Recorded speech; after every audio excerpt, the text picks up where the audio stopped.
Shalom. Tema firman Tuhan hari ini adalah menanti dan menikmati janji pencurahan Roh Kudus. Menanti dan menikmati janji pencurahan Roh Kudus yang diambil dari Kisah Para Rasul pasal yang pertama ayat 12 sampai dengan ayat 14. Sejak kebangkitan Tuhan Yesus, berulang kali Tuhan Yesus menampakkan diri dan membuktikan bahwa dirinya adalah hidup. Tujuannya adalah untuk meneguhkan dan menguatkan kembali iman para muridnya. Kelihatannya Tuhan Yesus hendak menegaskan bahwa Dia ada, sama sekali tidak akan meninggalkan dan menelantarkan mereka. Tuhan Yesus juga memerintahkan para murid untuk berkumpul, bersekutu, dan berdoa menyambut turunnya Roh Kudus. Dalam Kisah Para Rasul, pasal yang pertama, ayat 4 sampai dengan ayat yang kelima, Tuhan Yesus memberikan instruksi kepada murid-muridnya untuk menantikan janji Bapa, yaitu baptisan Roh Kudus. Mereka telah menerima baptisan air, tetapi tidak lama lagi mereka akan dibaptis oleh Roh Kudus. Jika Bapa di surga berjanji, maka Ia pasti akan menggenapi. Dan Bapa menghendaki agar kita sebagai anak-anaknya menantikan janjinya digenapi dalam hidup kita. Menantikan berarti bertekun, karena waktu kita menantikan, kita terus bertekun sampai memperoleh janji-janjinya. Ada beberapa hal yang harus kita perhatikan dalam menanti dan menikmati janji pencurahan Roh Kudus. Belajar dari apa yang dilakukan oleh para murid Yesus. Yang pertama, taat kepada firman Tuhan. Kisah Para Rasul pasal yang pertama ayat 12 menyebutkan, maka kembalilah rasul-rasul itu ke Yerusalem dari bukit yang disebut Bukit Zaitun, yang hanya seperjalanan sabat jauhnya dari Yerusalem. Setelah peristiwa kenaikan Yesus ke surga, ke dalam kemuliaan, para murid lalu kembali ke Yerusalem sebagaimana dipesankan oleh Tuhan Yesus sebelumnya. Dan dalam Kisah Para Rasul pasal 1 ayat yang keempat disebutkan, pada suatu hari ketika Ia makan bersama-sama dengan mereka, Ia melarang mereka meninggalkan Yerusalem dan menyuruh mereka tinggal di situ menantikan janji Bapa yang demikian katanya, telah kamu dengar daripadaku. Hal yang sama juga dicatat di dalam Lukas pasal yang ke-24 ayat 49. Dan aku mengirimkan kepadamu apa yang dijanjikan Bapakku, tetapi kamu harus tinggal di dalam kota ini sampai kamu diperlengkapi dengan kekuasaan dari tempat tinggi. Dalam Injil Lukas ada penegasan bahwa mereka harus tinggal di kota itu sampai diperlengkapi dengan kekuasaan dari tempat tinggi. Harus artinya wajib.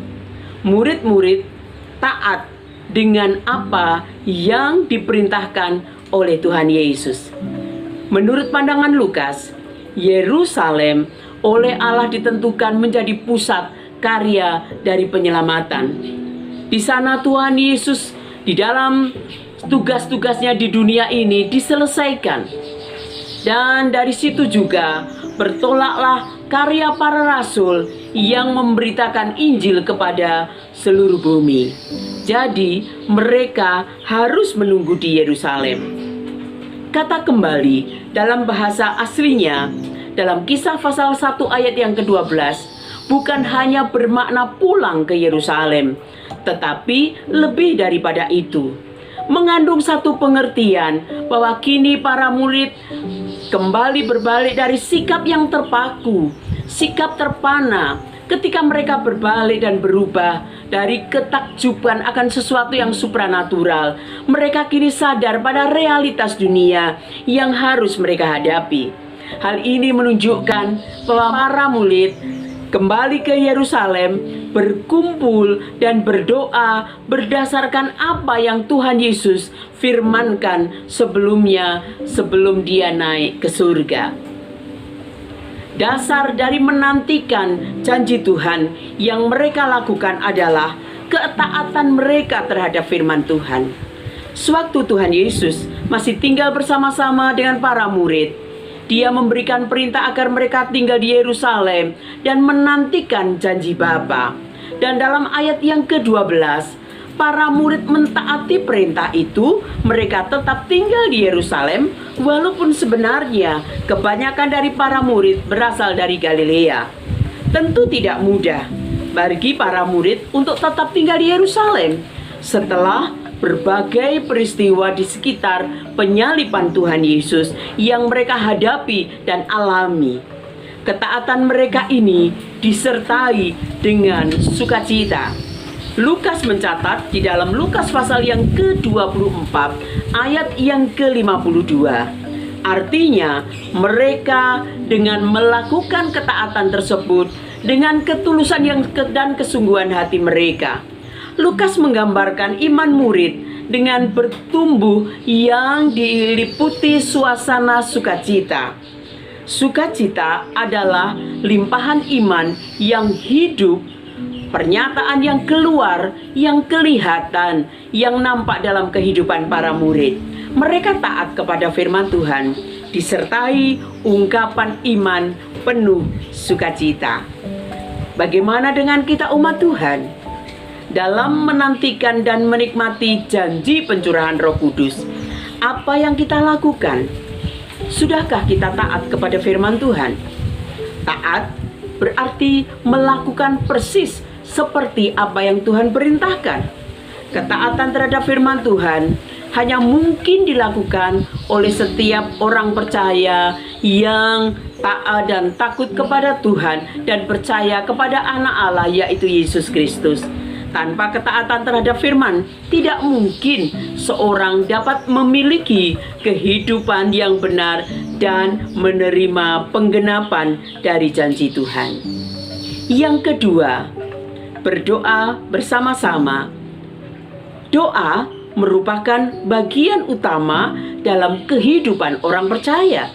Bahkan doa bagaikan nafas kehidupan yang terus memompakan semangat iman, pengharapan, dan kasih.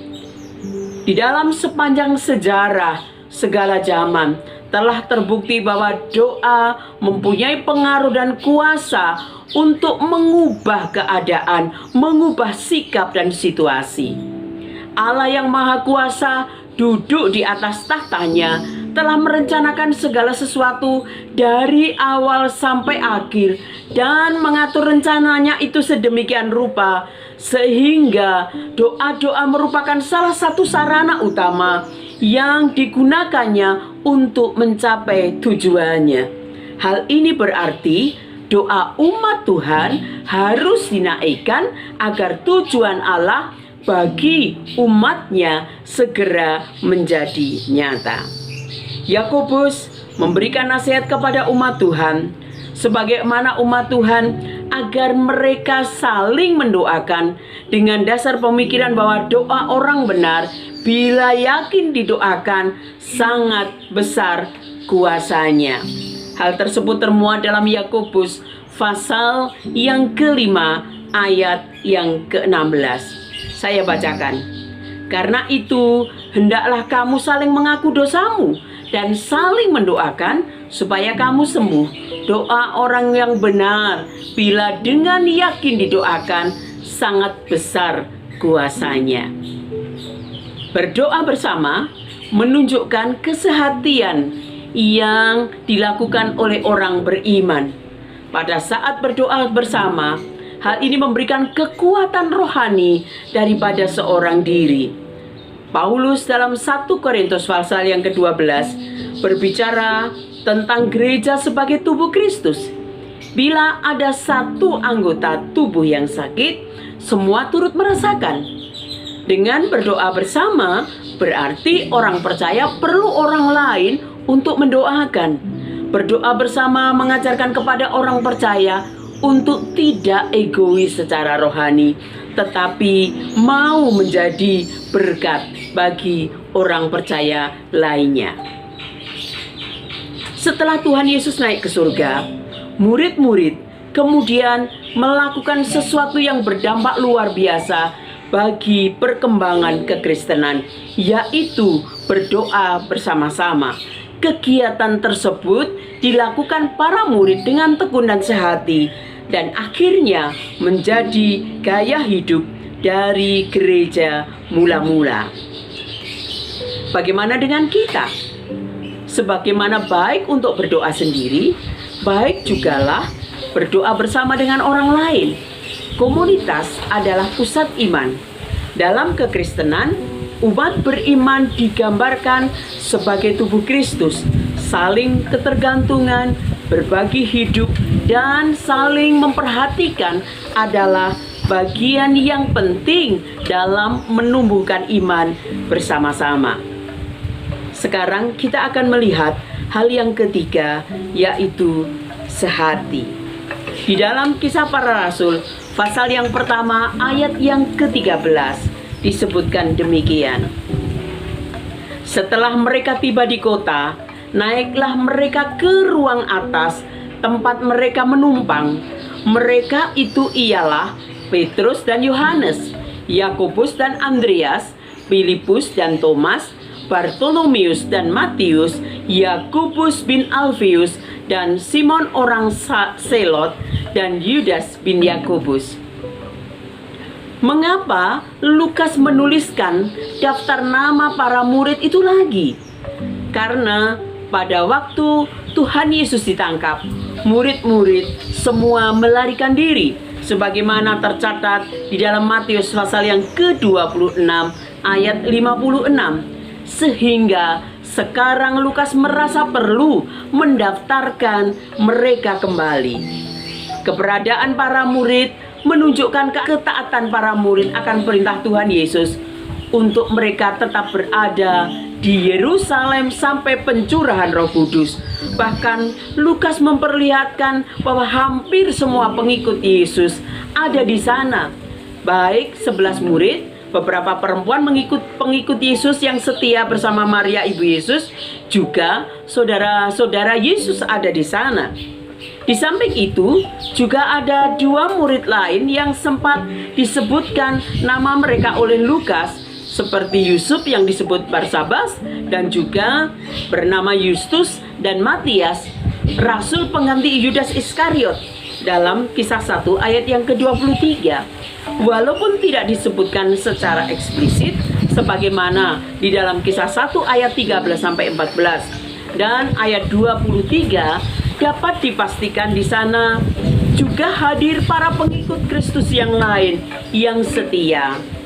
Karena dalam Lukas pasal 1 ayat yang ke-15, Lukas dengan jelas mencatat bahwa mereka yang berkumpul di sana ada sekitar 120 orang yang oleh Lukas disebut saudara-saudaranya dan Petrus dalam Kisah 1 ayat 15 sampai dengan ayat yang ke-16. Sehati berasal dari bahasa Yunani, yaitu homo tumadon, yang berarti dengan satu pikiran, aklamasi, dengan sehati, pada saat yang sama, juga diartikan memiliki perasaan dan pikiran yang sama dengan satu tujuan, nama Tuhan dipermuliakan.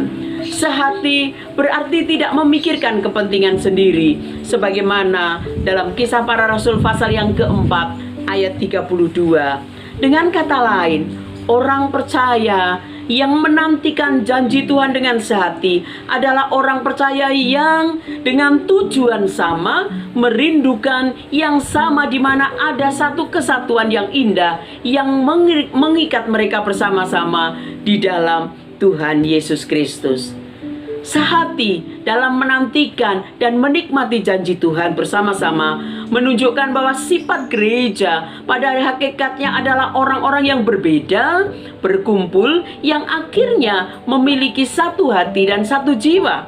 Mereka menyatukan hati menjadi satu di dalam Roh Kudus dan Kristus untuk kemuliaan Allah. Para murid berasal dari berbagai latar belakang yang berbeda. Perselisihan-perselisihan yang dulu terdapat di antara para murid yang kadang-kadang menyusahkan hati Tuhan Yesus sekarang sudah hilang. Dalam menantikan janji Tuhan, mereka sungguh-sungguh menyiapkan diri mereka untuk apa yang akan datang menurut janji Tuhan Yesus. Artinya, kesehatian dilakukan bukan hanya untuk berdoa bersama, tetapi lebih dari itu, mereka ada satu kerukunan dan keselarasan bersama di dalam hati.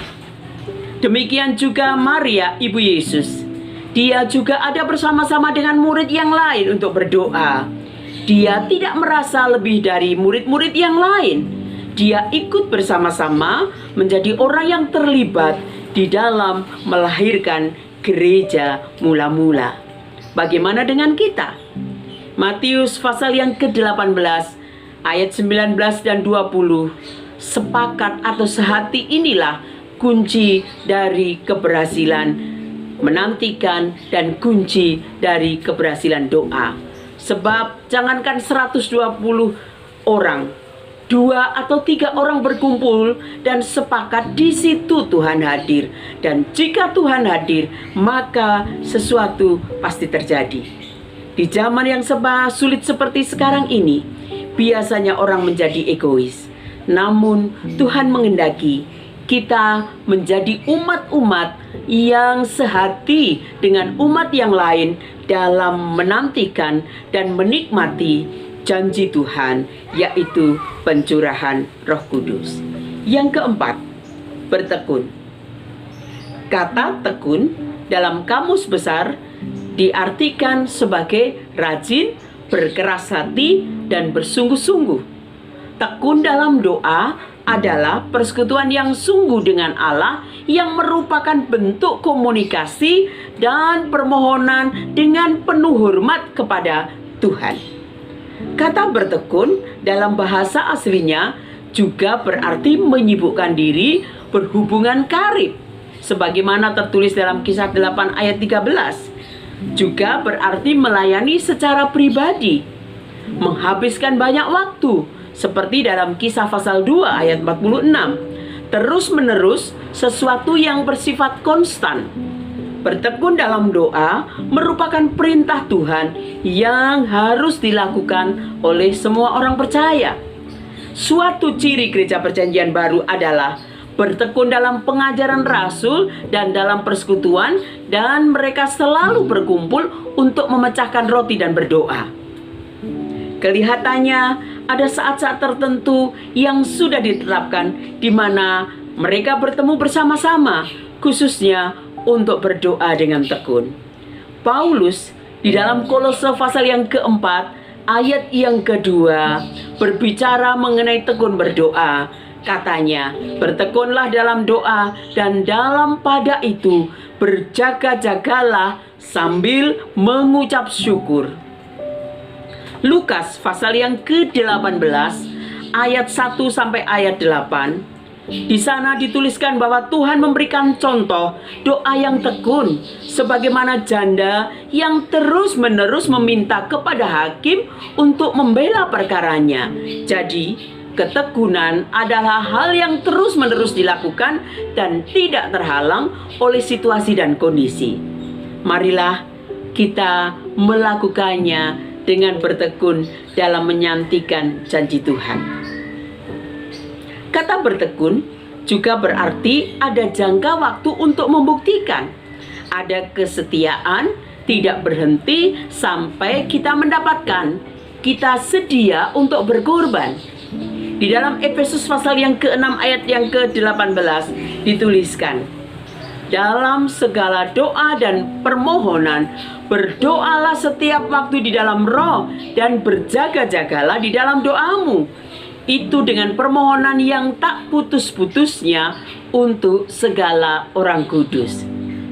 Saudaraku yang dikasihi Tuhan, bagaimana dengan kita? Apakah kita juga menjadi bagian dari orang-orang yang bertekun?